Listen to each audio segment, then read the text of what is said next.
So once the session began, they're at Mrs. Weiss's house, and well, they decide to. Jack wants to stay one more day because he's very tired, but he says he wants to make sure everybody stays in the house, so that's what they do. The next day, they head out, and Jack notices that a pigeon with a note flew off the attic of the house they were staying in.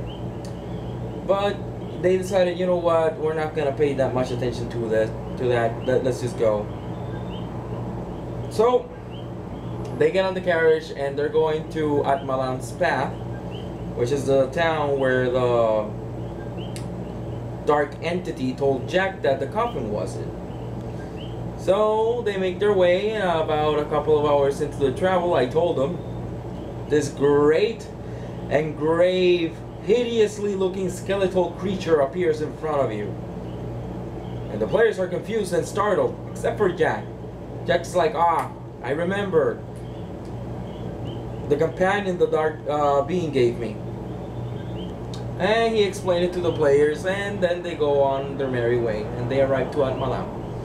Once in Atmalam, the girl, they set up shop in a inn, not set up shop, but they look for an inn to stay in. And Jack decides to scout the place, the town, look for the manor. He finds it. He tells me, I want to wait to see until a servant comes out so I can go behind the man, knock them out, and dress up as them. I'm like, alright, that's good. He does that. He notices the servant goes into an alleyway. In the alleyway, he meets a drug dealer. He buys some drugs.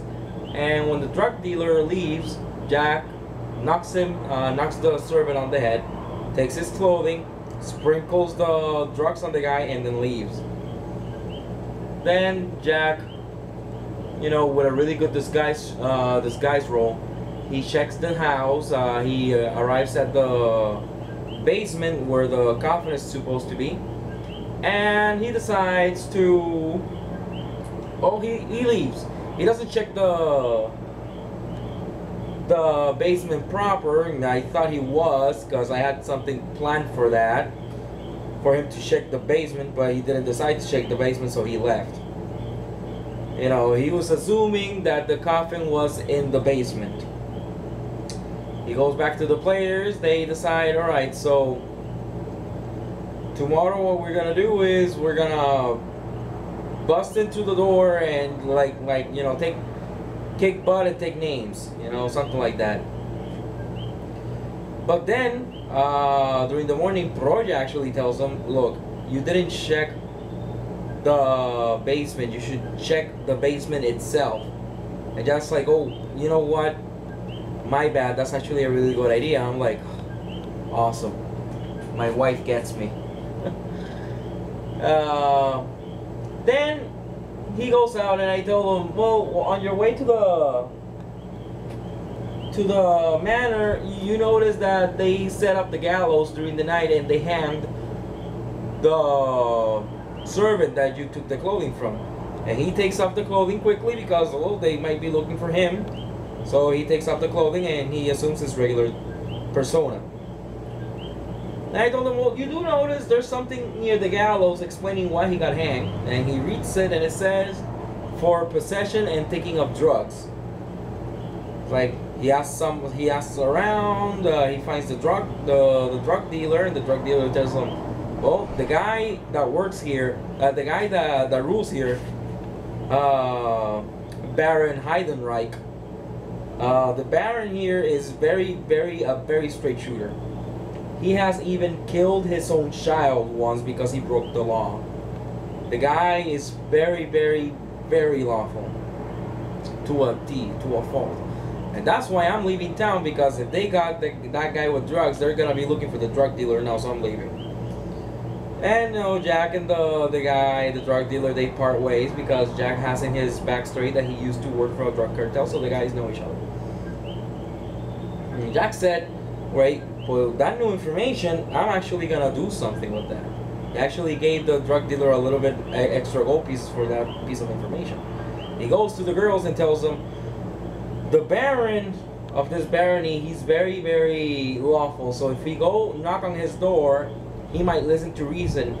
And if we told him that there's a vampire here, he might let us investigate. So they go, they knock on the door. The guards receive them. They tell them that they have very dire news for the Baron. So the guards take them to the Baron's, study. There, they explain the situation, and Jack tells them that he used to work for the now deceased Duke Drummond, and used to work for the now deceased Duke Augustus. And I think to myself, oh boy, how have you put your foot in your mouth? Because little did they know, Baron Heidenreich is extremely superstitious, and I have two players with a lot of ranks in knowledge nobility, and I'm surprised they didn't roll it. Sometimes when they don't need to roll it, they roll it for no reason, and when they should be rolling it, they don't roll it at all. So when Jack reveals that information to Heidenreich, Heidenreich tells him, I want you out of my barony, because obviously whenever you help nobility, the nobility dies, even if it's not your hand that kills them. So you're bad luck. I don't want you here. And after a while, they're able to convince him. He takes them to the basement with a lot of guards circling them around. Sestana, the drow, tries to speak out of hand, and I explain to her, out of character, this guy is an extremely superstitious baron. He has a lot of people working for him. You're surrounded by his guards. He does not like drow, obviously. Are you really going to risk talking back at him? Because anything you do could be construed as you are a witch and he's going to kill you. So much so that I actually, before doing that, because I like to show my players rather than tell them. Before I told Hunat's player that while they were making their way to the basement, one of the guards walked under a ladder, an open ladder, and the guy sicked the other guards on him and hanged them right there. I just put ropes around his necks, strangled him to death, and told him to set him up on the gallows for walking under the stairs. I mean under the ladders. So there the players notice, okay, this guy is extremely superstitious. We should not mess around with this guy. But Hunat's player was still trying to poke the guy, and I'm like, alright, it's your funeral. Because I tend to be lenient with my players, but if they want to be stupid, don't be stupid with the very not powerful NPCs, because that guy wasn't powerful. But don't mess around, don't be stupid with the very influential NPCs. With the very powerful in money and in presence NPCs. Although sometimes they also mess with very powerful NPCs, but more on that soon. So weird session. They get to the basement, they notice there's nothing there.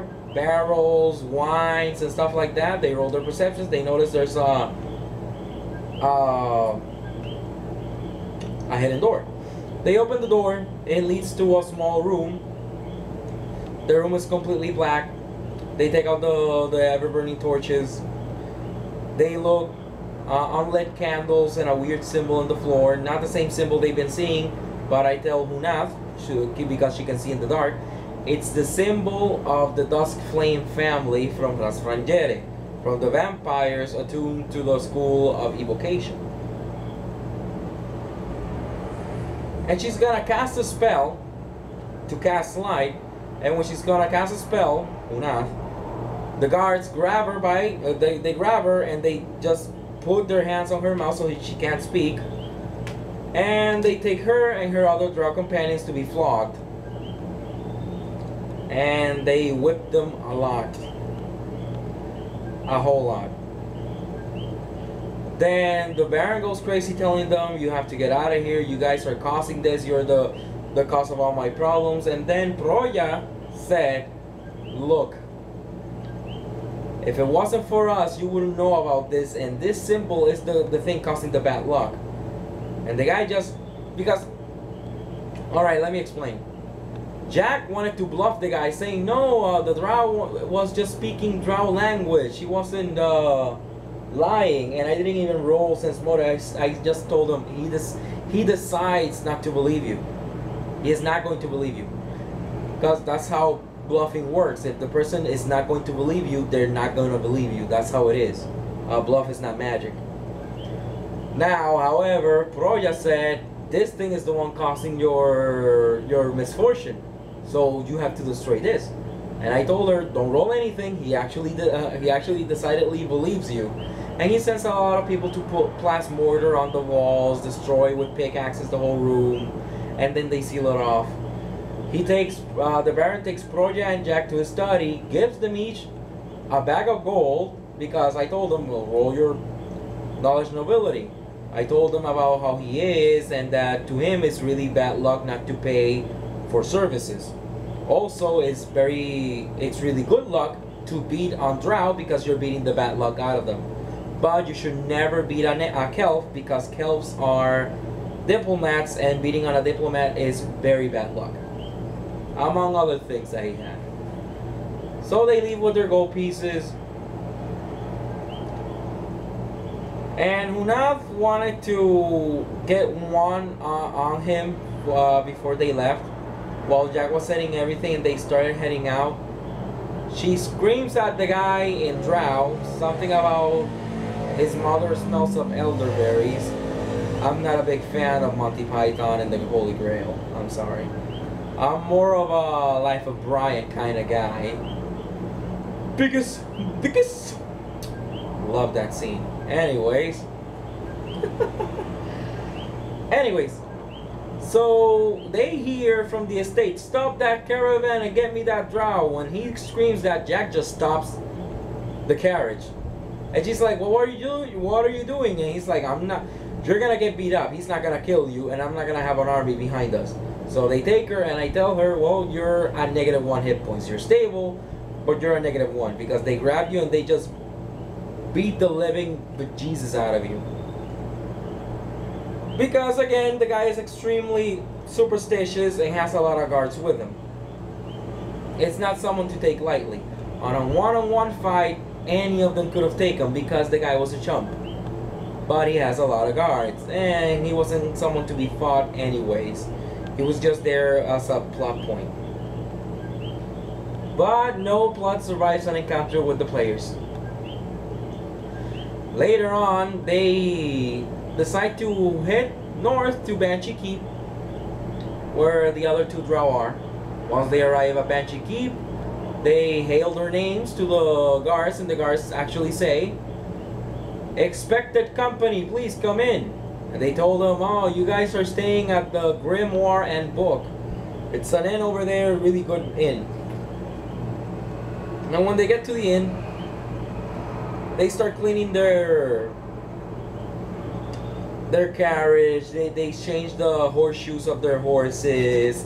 They start filling up their carriage with a lot of supplies. And the first thing they think is, okay, wow, that's... Well, the two female players are weirded out. Jack, however, is like, somebody is going to threaten us with gifts. They're giving us gifts, but they're gonna threaten us. This is what's gonna happen. That's how Jack saw it. They spend the night. There are guards posted outside and inside every room. They ask why, and the guards tell them, well, that's how we deal here in the Grimoire and Book. It's a very expensive inn, but you get really well protected. And they're like, okay, interesting. The next day they head back, they head out. They asked them, well, where are we expected? And they told them in the main tower in the middle of the keep. They head in. I told them you can either go up or down the tower. They decide to go down the tower. Couple of minutes going down the tower, they notice that the tower has a lot of rooms inside, and eventually they get to a door that is a metal door, because all the other doors were wooden with metal bars. That one's completely metal, but it's like halfway open. They check inside, and inside they see Melek's armor and Melek's sword. They instantly go inside the room. They start looking around everything. They find his journal. Jack breaks it open, starts flipping through the journal, sees the symbol that they all had. He stores the journal without reading it. So he stores it in, finds a really big book with a lot of words inside, and he knows it has words because he just flipped through it and just puts it away. He didn't even read anything. The Kelf and the Drow, they each took all his spell books because Melek had a lot of spell books. They took all the spell books and they put them inside the handy haversack, the bag of holding Jack has. And Jack, to open one of the cabinets, he actually put on one of Melek's gauntlets. And when he broke open the lock and we was gonna take off the gauntlet, apparently the gauntlet has something that pierces your skin when you try to take it off, or when you move brusquely, or when you move. Because Jack was taking a lot of damage every time he attacked or tried to take off the gauntlet. So Jack had no idea what was going on. Proya took the sword. The sword took away 4 levels. So that didn't feel nice for her. But they noticed there was some correlation. But so that happened, and when Proya tried to get rid of the sword stuck to her hand. Go figure. Because they did detect magic, but they did not roll spellcraft, so it's a magical guess. What it is, you haven't rolled. So much fun. Now, they decide to keep heading down the tower. They close the door, and they reach a furnace type place, a boiler room type place, with a lot of smithing and a blacksmith place down there. And they see a door at the end. They open the door very close, very carefully. They notice a bed with 2 people in the bed. They head to the bed and they kick the bed to wake them up. Sorry, had just kebabs today. Waking up on the bed are 2 drow, and Sestana recognizes them as the last 2 drow that she was looking for. And they quickly recognize her, Lord Commander. And they talk and they ask them what they're doing there. They explain that, you know, they are in the service of Melek. The players explain that Melek is an evil man, that he controlled other people.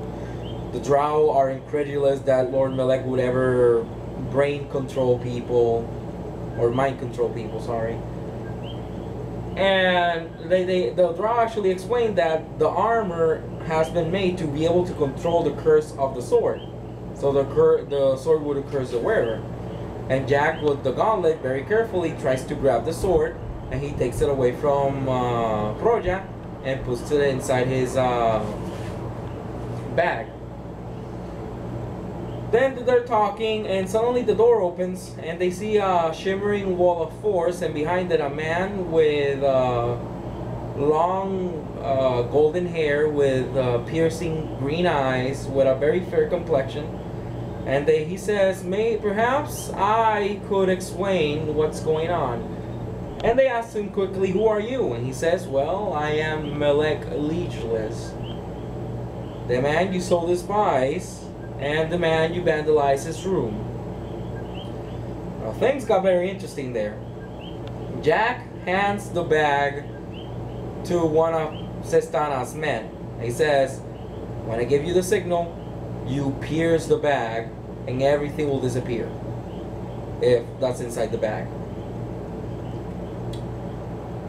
And I'm like, oh, interesting. Very interesting.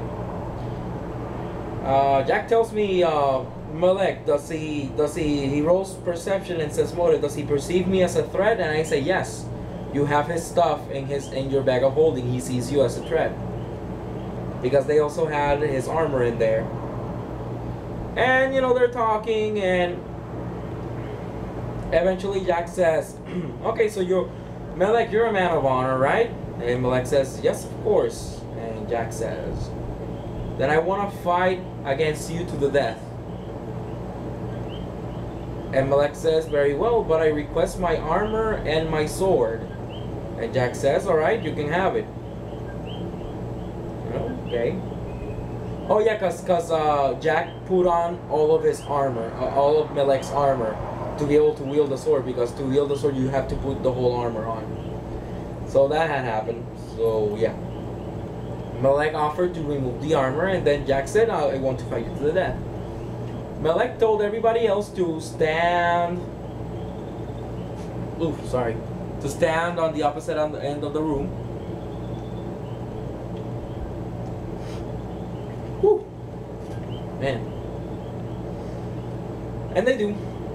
Melek casts a wall of force in front of them, so they can't intervene in the fight. And Melek retrieves a sword, throws it on the floor, takes off the armor of out of Jack, and puts it on himself. Gives Jack a potion so he can restore his health, because he is a man of honor and he wants a fair duel. Takes up his sword, and I tell Jack, we'll roll initiative. Now here's where it got interesting, because Jack rolled 23 and Melek rolled 23. Jack said, okay, my modifier is 3. And I said, well, Melek, if your modifier is 3, Melek goes first. And at that moment, it sank on Jack. What have I gotten myself into? Because at the end of the day, what Jack is doing, he's doing it for revenge, because Melek burned down Messing Glam, and Jack's parents lived in Messing Glam. So Jack's parents are dead because of Melek. Sorry. So they begin the fight. Melek begins, and he does a really big swing, vital strike. And I told Jack, oh, he deals damage, but you notice it's non-lethal damage. And Jack says, well, it's his problem, I'm gonna kill him. And I said, well, that's not the only thing. When the sword touched you, it dealt also 2 negative levels.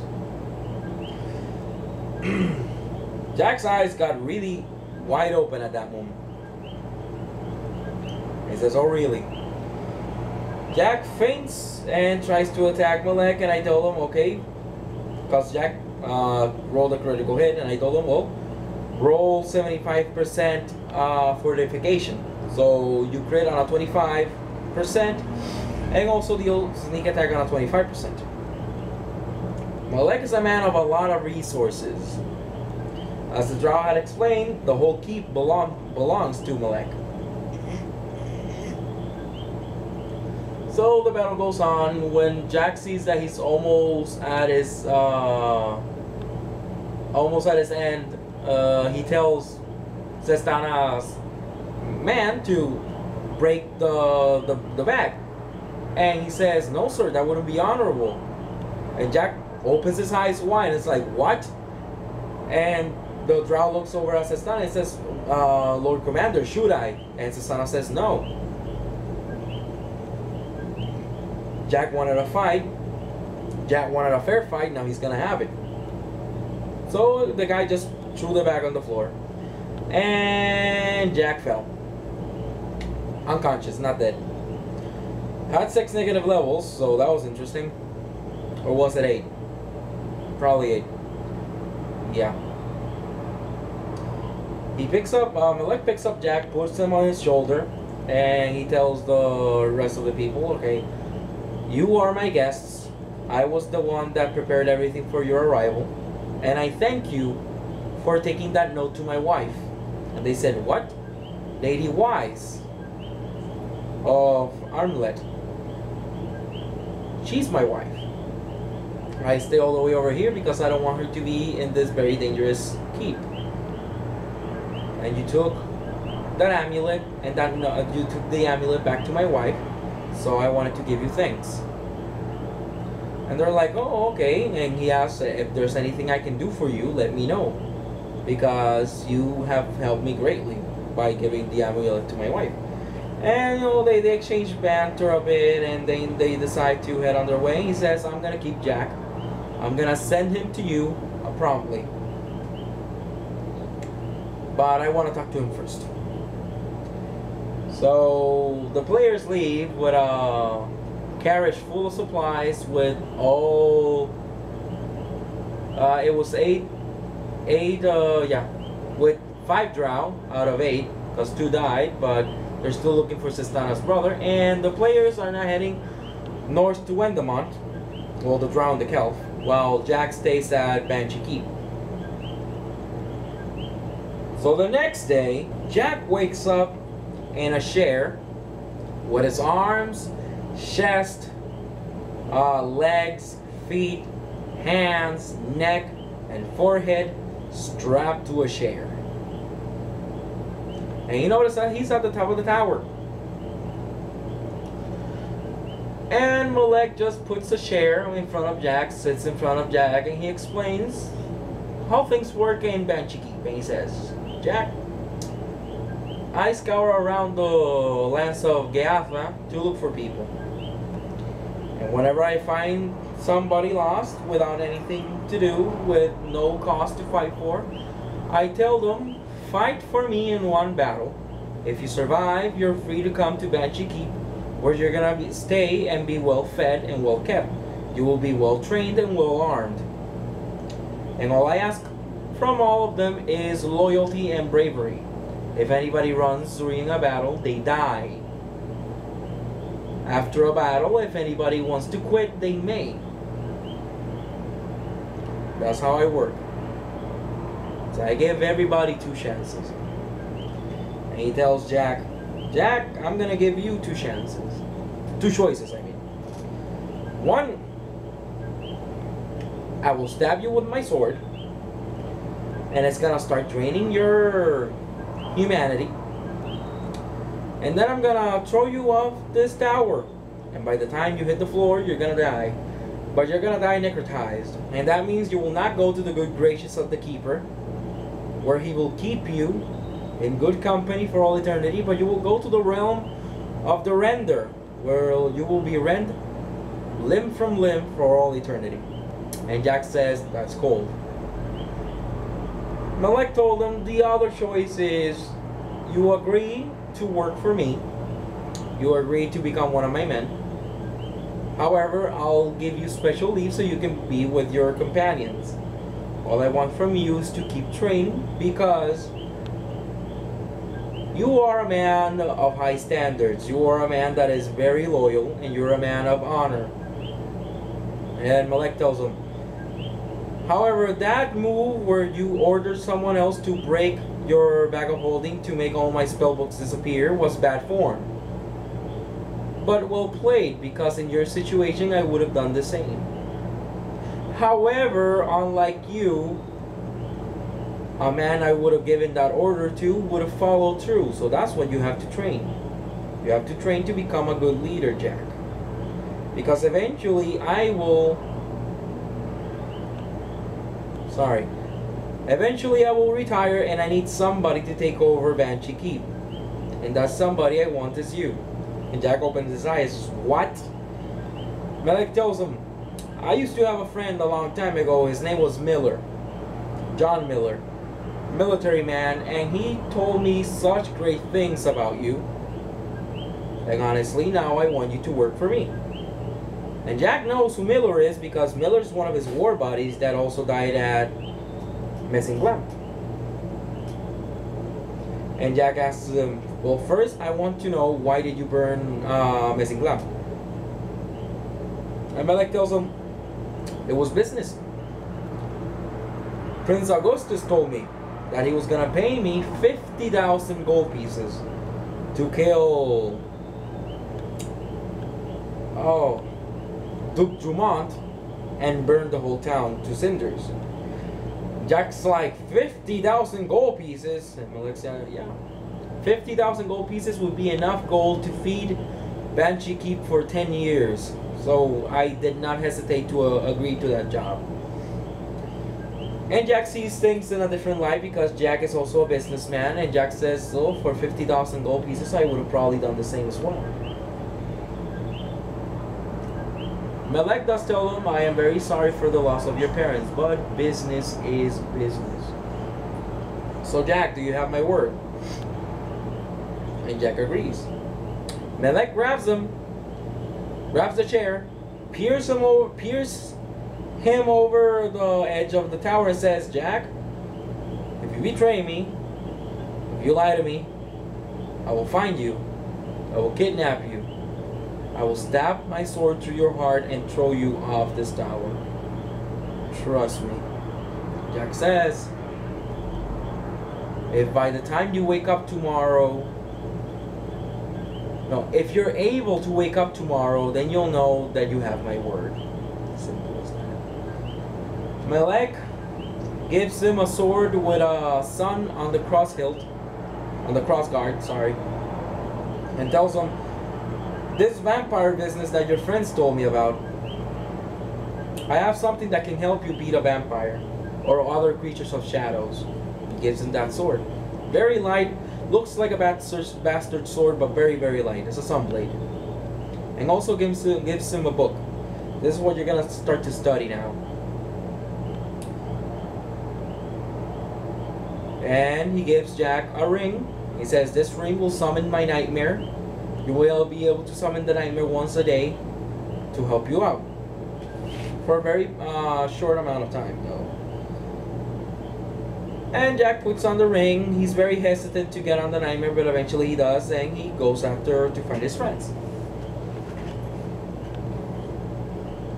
If you notice, what I wanted to do is something I've been wanting to do with a player for a long time. The whole Dread Pirate Robbers scenario, something I've always been wanting to do, and the player told me that he actually enjoyed that turn of events. Now on the flip side, the Drow and the Kill, they're on their carriage, and one night while they're setting up camp, a lady in red and white dress with black details walks into the camp, and she says, well, you have all your men, so it's time for us to finish this. And Sestana recognized her as Sababa. Sadly, Sestana has a phobia of vampires, so she was working at a -2 to everything during that fight. Also, she says, but 6 against 1 seems very unfair, so I'm here to even the odds. She snaps her fingers, and from the shadows, the players see 2 headless drow shambling towards them. The 2 drow that Zapala killed. Something I forgot to mention. The big skeletal monster that Jack was accompanying Jack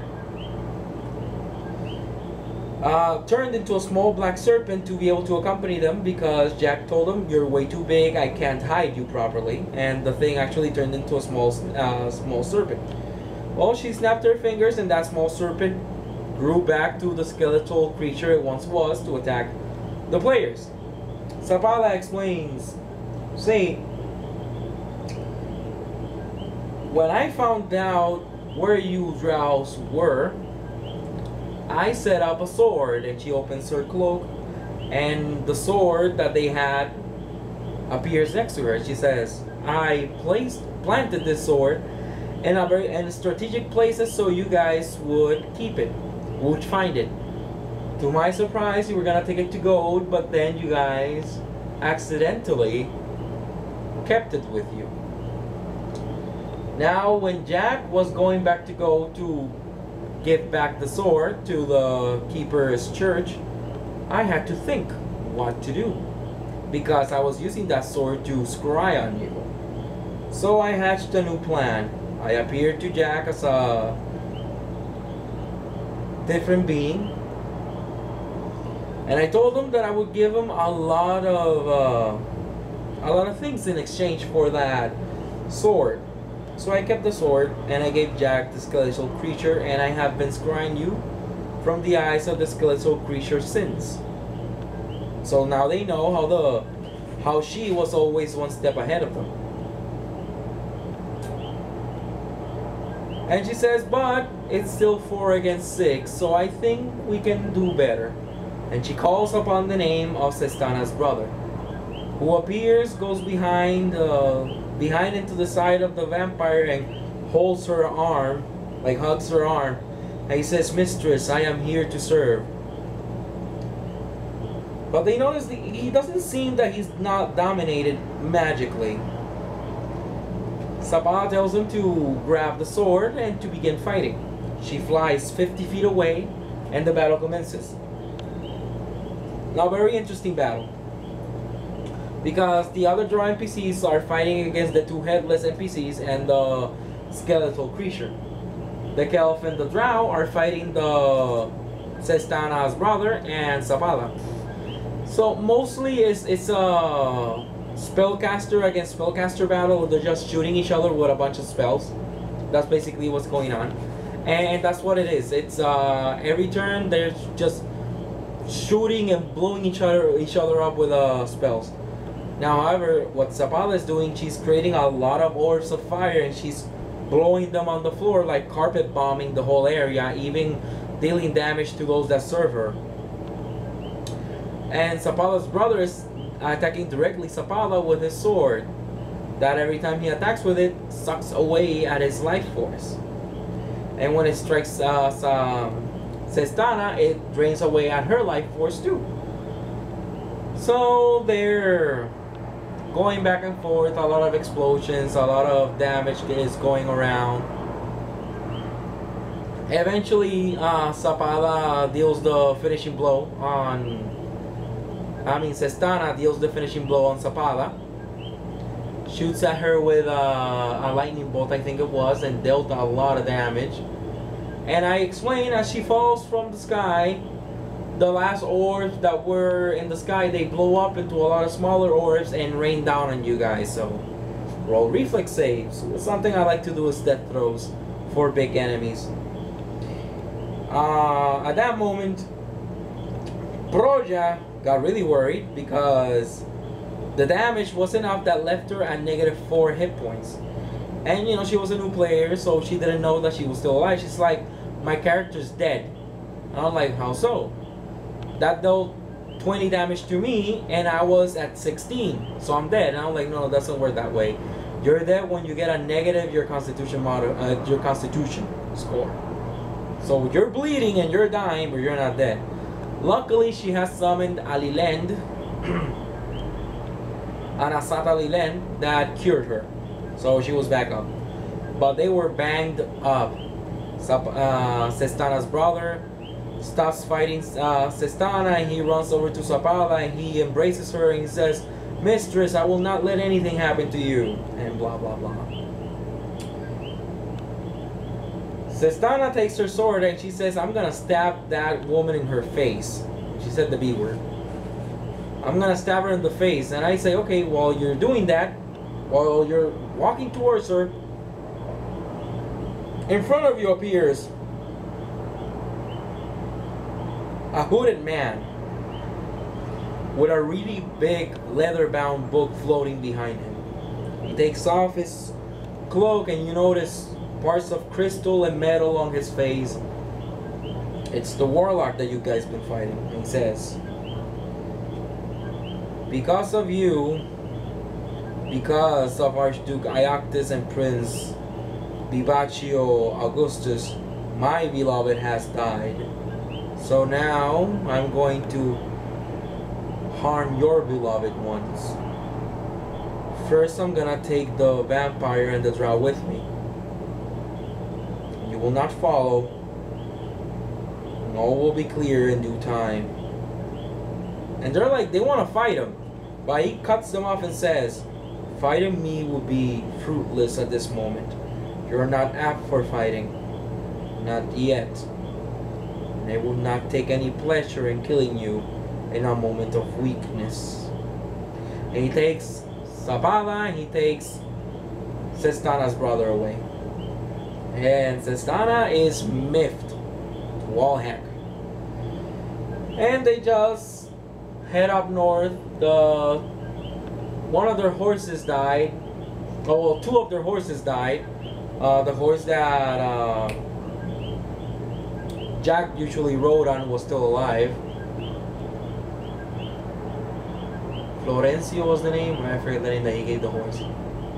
And they head up north. They give a proper burial to the corpses of the drow, and they burn to ashes, to cinders, the bones of the skeletal Bahir. And they head up north. Eventually, Jack catches up to them. And I tell Jack, when you catch up to them, you notice that the drows and the elf, they're gaping in awe at a very peculiar sight. And when you arrive, you gape in awe as well, because before you, you see Messinglamp as it was when it was still standing. All the houses are there, all the buildings are there. You see a lot of familiar faces, and you are pretty sure you can make out at the end Duke Drumont among the people. And that's where I ended the session. Really fun session. Gave the players a couple of things to do. Really fun. Zestana just really wants to get rid of that warlock now, and Jack has the commendation plus Banshee Keep to look forward to. Next session I'm gonna have something additional for Proja, because she's been lacking in the plot department. Yeah, but I'll do something about that. So next session we'll see how they deal with the whole Messinglamp is back where it was. The players were very confused when I described that, but that's the point. Freaked them out. The players enjoyed the session a lot. I enjoyed the session a lot. It was very enjoyable. Really fun fights. And I really like Duke, Baron Heidenreich. I like playing that guy as an NPC. Hilarious. Extremely superstitious. But we'll see how everything unfolds next session. Until next time, remember, you're the mediator of fun. Make sure each player is getting a spot in the limelight, because even though Proja didn't get anything plot specific, she did come with 2 really good ideas during the session. Oh, and the players were using Destiny points a lot. Destiny points is a system I'm using similar to Hero points, but you can do additional things with them, and you get more of them. But to a maximum of 5. It's a subsystem. I have it there. It's gonna be up on the forum on the blog eventually. But remember, guys, you're the mediator of fun. If you're the game master, make sure each player gets a spot time on the limelight. Make sure everybody's having fun, and if you're a player, make sure that you add to the fun of everybody else, because that's your job as well. And until next time, everybody, good night, and remember, rule number 1: always have fun.